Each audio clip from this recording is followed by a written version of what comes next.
Alors Myriam, on va dormir avec vous.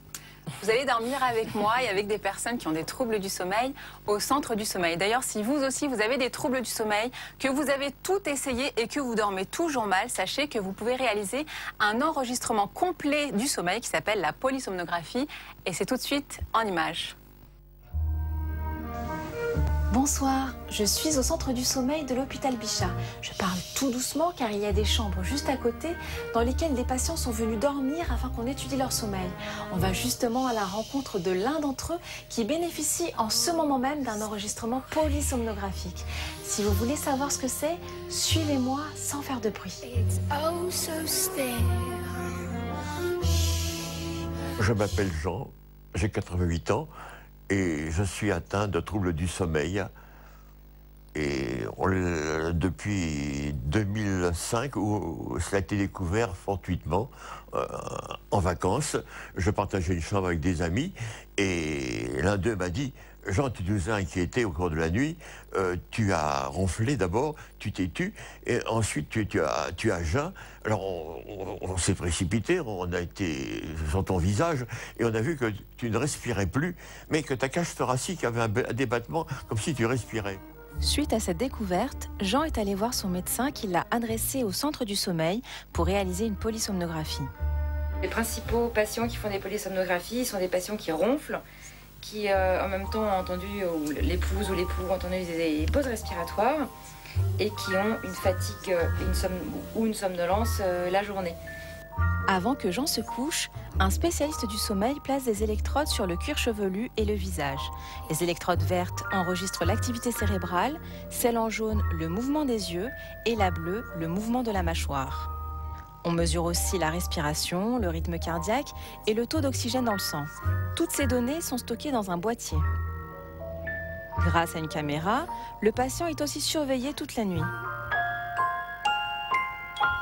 Quand on lit un tracé de polysomnographie, déjà on étudie la qualité du sommeil, comment le sommeil est formé, combien il y a de cycles de sommeil, la durée du sommeil profond, celui qui est réparateur, est-ce qu'il y a du sommeil paradoxal, comment il est organisé.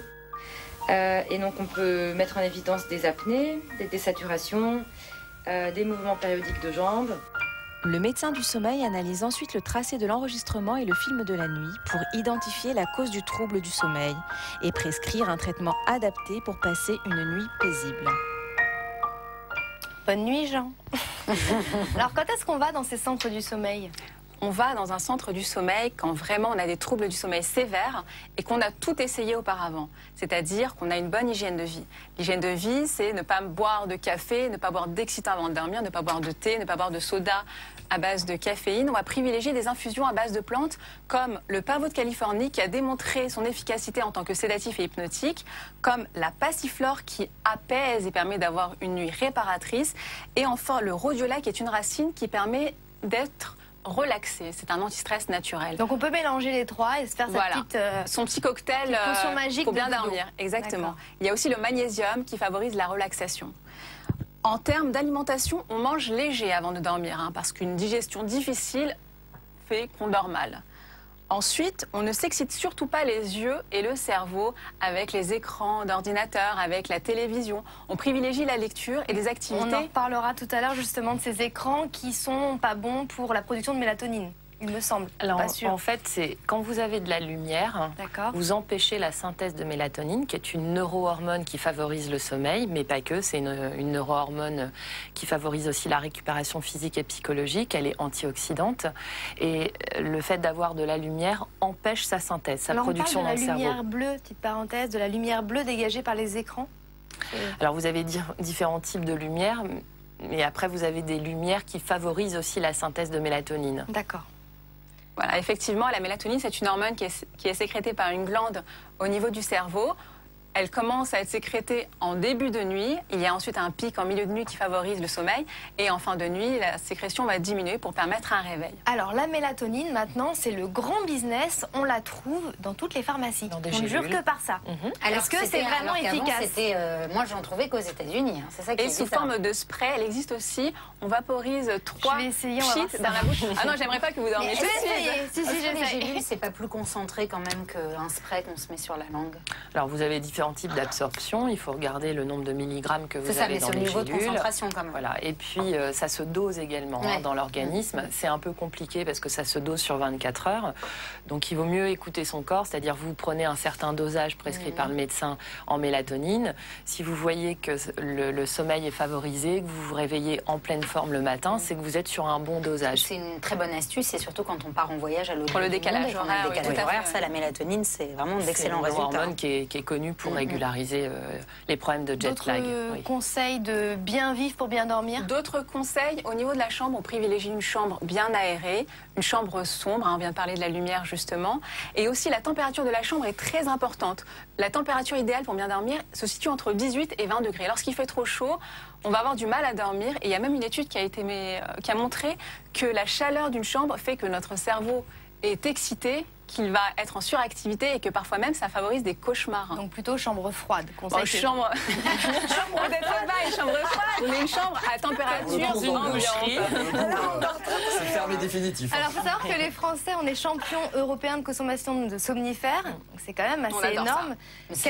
Quels sont les risques de ces consommations avec les somnifères, vous avez une forme de paradoxe, c'est-à-dire qu'un somnifère, il est prescrit normalement sur une durée courte de 1 mois. Il peut être en effet important d'en avoir un. Après, on a un genre d'effet antabus paradoxal, c'est-à-dire que... Un effet comment ? Paradoxal, c'est-à-dire que vous... C'est-à-dire qu'il va faire plus de mal que de bien, finalement. D'accord. C'est pour ça qu'il faut toujours avoir un suivi, et c'est pour ça aussi qu'en effet, si le problème d'insomnie ou de réveil nocturne persiste, il faut se rendre dans un centre du sommeil, comme tu le disais. Le somnifère, on sait également qu'il va en fait favoriser certaines pathologies. Donc, il n'est pas à préconiser sur un long terme. Voilà. D'accord. Est-ce qu'il y a des effets secondaires aussi Il y a de la dépendance, bien entendu. Et puis, il y a de la fatigue pathologique qui va apparaître. D'où cet effet paradoxal. Il y a aussi tout un débat sur éventuellement Alzheimer. Alors ça, c'est vraiment... Alors en fait, on a découvert il n'y a pas très longtemps que dans le cerveau, vous aviez un mécanisme de détoxification. On parle souvent de la détoxification au niveau du foie, de la vésicule biliaire, de l'intestin, mais vous avez ça aussi dans le cerveau. Et les toxines qui sont libérées pendant la journée vont être éliminées la nuit. Et pour qu'elles soient libérées la nuit, il y a plusieurs choses qui doivent se faire avant justement de se coucher. Tu parlais d'un repas léger. En effet, on doit être en hypoglycémie, en tout cas hypocalorie, avant de dormir. Donc pas seulement pour être en digestion légère, etc. C'est parce que ça va favoriser la synthèse de mélatonine, de DHEA, d'hormones de croissance. Un dernier conseil, parce qu'on est obligé de conclure et on terminera sur le sport.